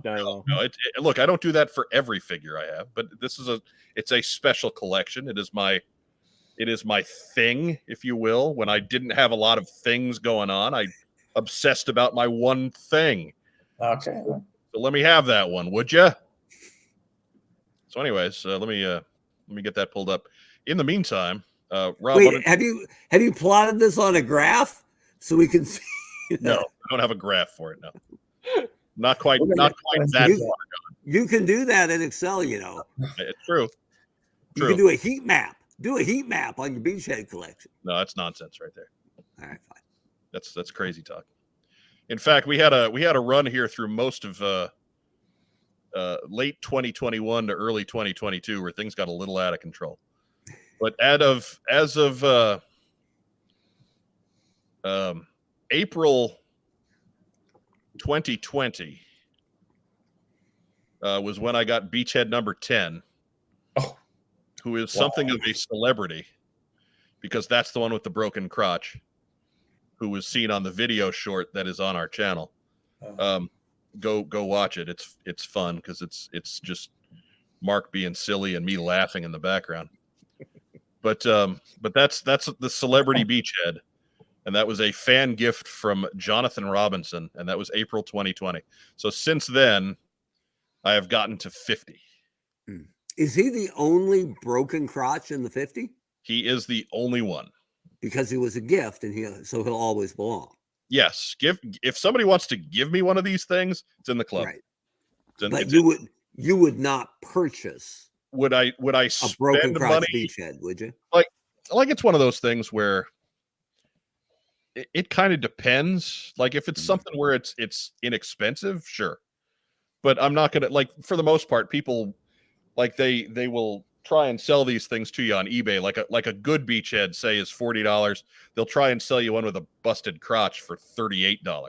Right. I'm not playing that game. Get out of here. Right. But I think if I'm at a garage sale or something, and there's one in a pile for $5. Yes, because that's fun. okay. What I like best about your beachhead collection is that you have an unsaid, unspoken price limit, right? Yes. And so the market kind of defines whether or not the collection is going to grow or not. Yeah, I mean, true. The last couple of months, it slowed down simply because I was spending my money in so many other places. Right. So there just was no money for beachheads, right? Like it's just I'm buying a giant hiss tank this month. I better chill out with everything else. Right. So yeah, that it's real world stuff. I do not make a ton of money. This is not just some huge, random number that I get to throw at this collection every week. No, it's something we're doing it on a budget.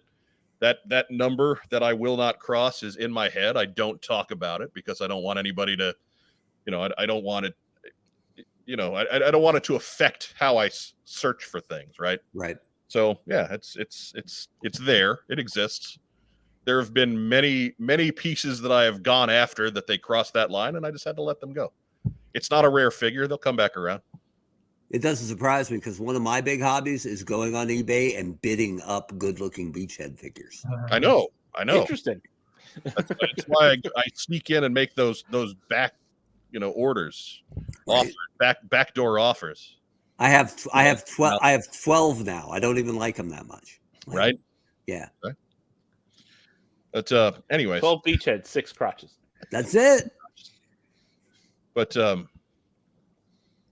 Matt Rubin says, I doubt Mike is going to reach Boba Fett numbers.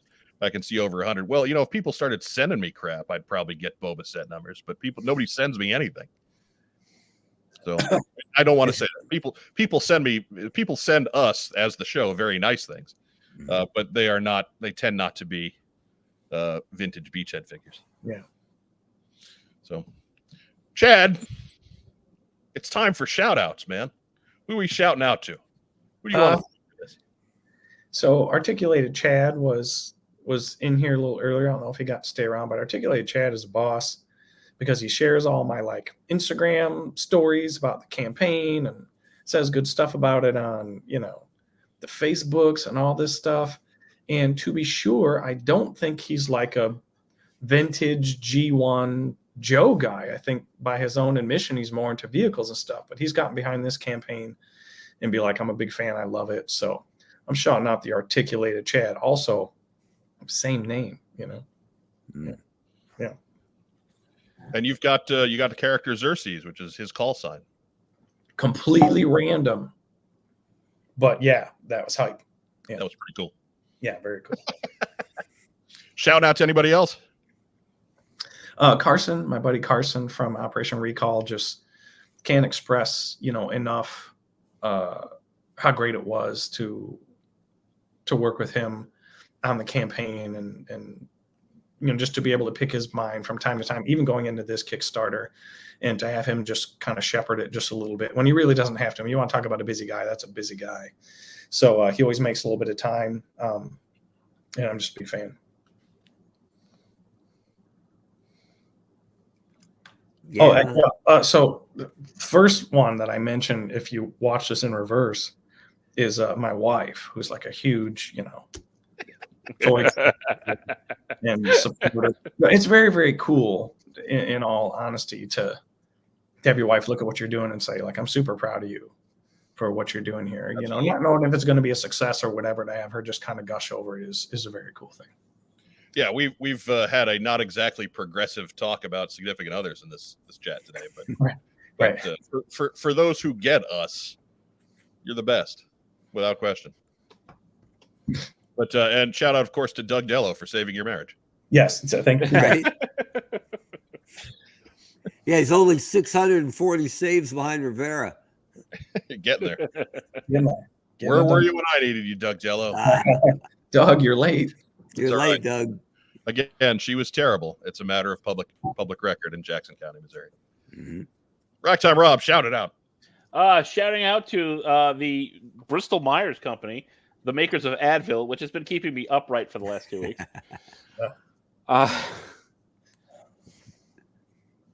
As I now realize that my classroom more and more is becoming a bathroom. So I love that you called out a pharmaceutical company who normally nobody ever cheers for. No. They make fine over-the-counter affordable drugs. So. Yeah.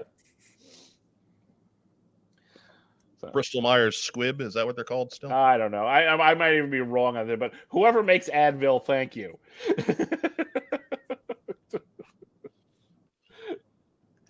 Mark Weber, shout it out.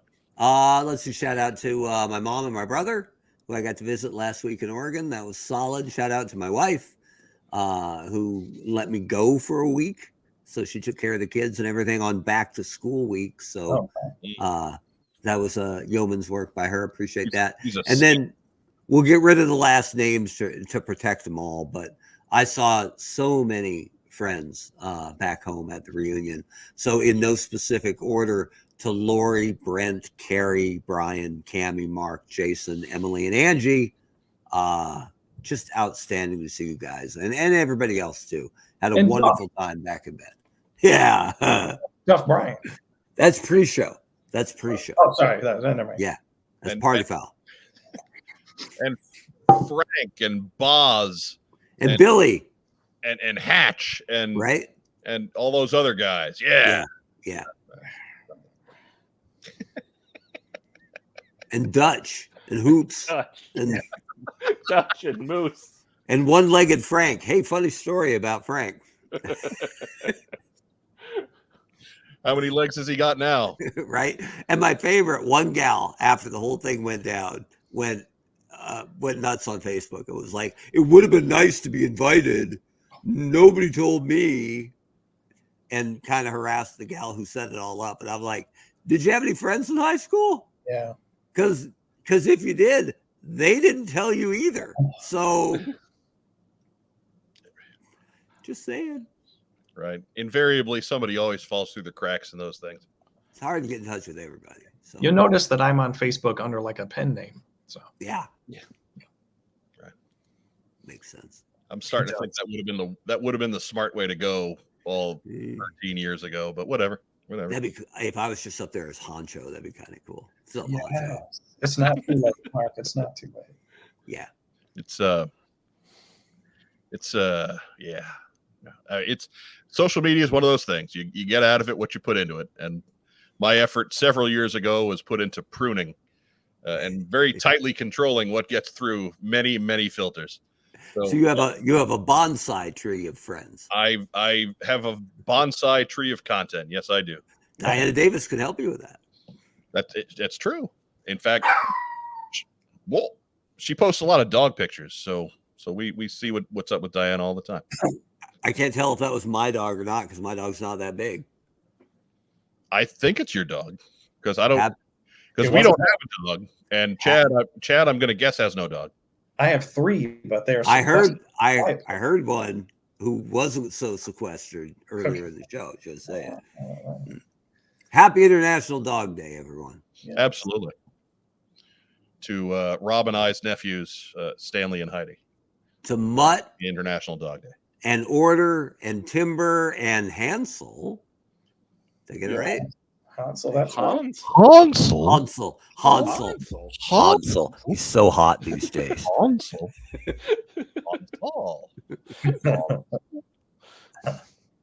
It's a pretty great name for a canine unit. I'm right. Oh yeah. That's it. That's all I'm shouting out. All right then. All right, you be that way. Oh wait. To all the teachers out there, they're going back to school too. So to the underpaid and the underappreciated and the invaluable teachers around the world, including our own Racktime Rob. Salute. He's been back to school for a couple weeks now, but that's fine. Yeah, 2.5 weeks. Still with us. Feels like a year already, don't it? Mm-hmm. Yeah, a year in the bathroom. Just to remind everybody and maybe educate the first-time viewers, Rob teaches special ed, so it's kind of a different set of circumstances. Yeah. Everybody's just getting a bucket next week. That's we're done. Gotta go to the bathroom here. We're doing something new in Mr. Rob's class today. We're gonna give a Our shout out. vocabulary word this week is bucket. We're gonna give a shout out to our lovely co-hostess with the co-mostess, the queen of G.I. Joe cosplay, Joe Colton, who was again a last-minute scratch this week as she had some emergency she needed to deal with on her end. Thanks to Rack Time Rob for filling in. Give a shout out to our wonderful guest, Chad Laforce. Woohoo! That's right. Remember to head over to Kickstarter, punch in Easy Kill 9 into the search bar, and check out that campaign and pledge. And even if you can't pledge, spread the word. Copy that link, paste it into your Twitter, paste it into your Facebook, and let's get the word out there. I really think that's what we're missing on this thing is just some good solid word of mouth to get this in front of the people that need to see it.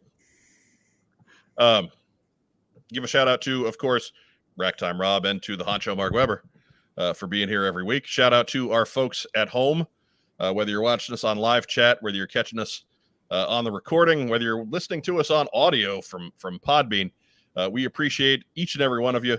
Remember, if you're watching us on Facebook tonight, go ahead, give us some kind of a reaction. Give us a thumbs up, give us a heart, give us a little huggy guy. We do love little huggy guy.